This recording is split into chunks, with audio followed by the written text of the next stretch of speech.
Знам, не съм перфектен. Закъснявам, забравям и крещя, когато не трябва. Понякога те разочаровам, понякога се разочаровам и сам. И накрая слагам глава на възглавницата, осъзнавайки, че съм пак до теб, без да имам представа как съм го заслужил. Обичам те, не защото съм герой. Обичам те, защото мога да бъда слаб, объркан и недостоен. И въпреки това, продължавам да се връщам към теб.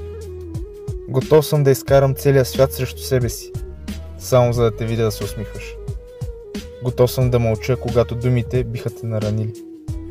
Готов съм да падам и пак да ставам, пак и пак, защото твоето щастие тежи повече от всяка моя гордост. Има дни, когато светът ме смачква. Работа, хора, сметки, умора.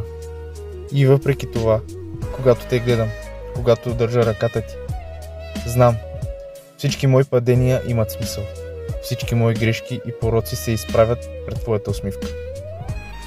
Не съм перфектният съпруг. Не мога да бъда винаги точният, винаги силният, винаги спокоен.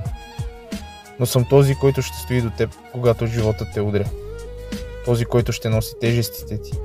Ще прощава, ще обича, дори когато боли. Ще се учи, ще се чупи, пак и пак, само заради теб. Истинската любов не е перфектна.